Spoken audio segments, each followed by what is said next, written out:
Coupe d'Afrique des Nations farafina sera dɔrɔn ta ɲɔgɔn kun bɛ ba ta ko 34 bɛ k'i sɔn Côte d'Ivoire kabini sibiri tɛmɛnen janvier kalo tile 13 san 2024 na Mali b'a kɛnɛ kan Mali daga yɔrɔ o ye Korogo de ye poule E kɔnɔna na Mali ka boko fɔlɔ tana kunu tarata janvier kalo tile 16 san 2024 stade Amadou Gon Coulibaly la Mali ye se sɔrɔ Afrique du Sud de kan o kɛnɛ kan cili fila o kɛra Mali ta ye Afrique du Sud kanankolo hali y'a sɔrɔ a gɛlɛra kosɛbɛ ɲɔgɔndan première mi-temps na Afrique du Sud y'a ka se bɛ yira ɲɔgɔndan kuncɛra ni Mali ka sebaya ye Falaye Sako Mali sera ntolantana.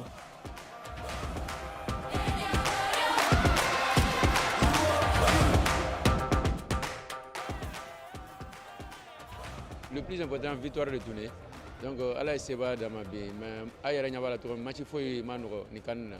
Donc, surprise Badembe. Bon, deuxième temps, un système fallait un système double en place. Parce que je pense que le premier temps, marquage là, tout cas, c'est qu'on femme doni. Donc, deuxième temps, un c'est réglé. Pour que c'est que ballon chama minato pour que c'est que tabiou. Maintenant, un ballon temps supporter ou dodo. Donc, al bien a foulu boué. Al bi gabo, quand motivé tout pour que c'est que satisfait pendant tout ami. Hamari Traoré Mali jelatigi ye farankan kɛ. An bɛ ala barikada match n'an bɛ fɛ ka gagner k'an ka jamanadenw nisɔndiya alhamdulilah an gagner donc an bɛ jamanadenw fo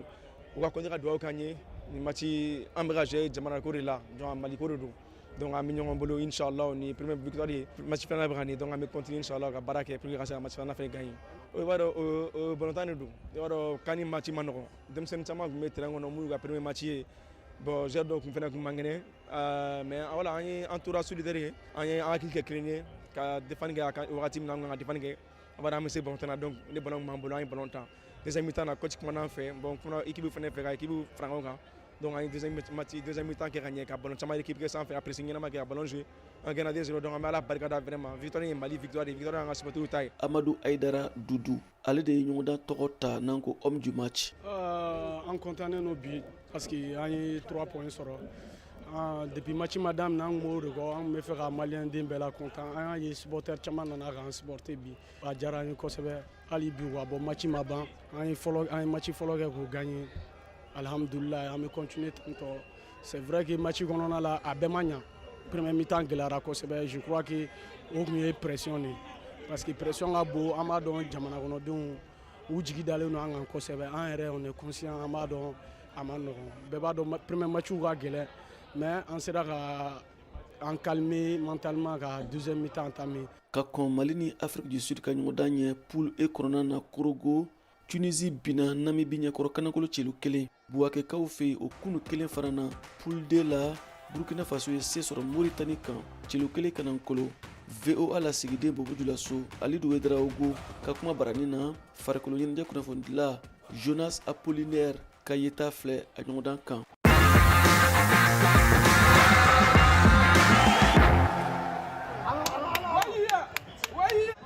Farikolo ɲɛnajɛ cibariya jɛnsɛla Jonas Apollinaire Kabore an taara étalon ka ni ballon filɛ ni ale lo ye ballon banni kɔ an y'a ɲininka a ka faamu taara.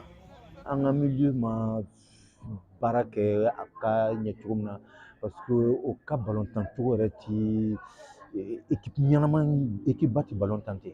équipe ba ti ballon tan ten n'i y'a mɛn équipe ba milieu de terrain lo milieu de terrain bɛ se ka ballon minɛ ka sɛnsɛn k'a di attaquant ma et puis ni an ka équipe nin filɛ leader t'a kɔnɔ mɔgɔ si tɛ yen min bɛ se ka ballon minɛ ka jeu organiser o bɛɛ de kɛra gɛlɛya yɔrɔ ye ayiwa ni an ka ballon tan filɛ a kɔni a man ne wasa kosɛbɛ yɛlɛma caman ka kan ka don a la parce que o ye dɔw jouer o ma se ka o lɔrɔbin bɔ a gɛlɛyara o ma kosɛbɛ alors que n'i bɛ taara nin ɲɔgɔndan nin na i kan ka labɛn nin cogo bɛɛ la donc ne fɛ dɔw kɔni ye nin match in daminɛ o ma ɲi ka place dɔw ma tuguni ayiwa minnu donna olu kɔfɛ sisan ka baara kɛ nin ye je pense que entraîneur kan ka filɛ sisan équipe ye a bɛna mɔgɔ minnu bɔ sisan minnu bɛna jouer contre Algérie sabu nin match nin bɛna kɛra sababu ye a ye hakili sɔrɔ joueur damadamani na donc Alidu Wedera Ogo VOA Bambara tɔgɔra Bobo Dioulasso.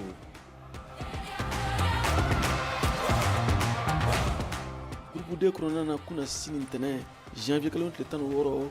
Angola ni Algérie fila ni bin kɛ sima sesi la celu kelen fan fila bɛ fɛ VOA baara ɲɔgɔn radio so Côte d'Ivoire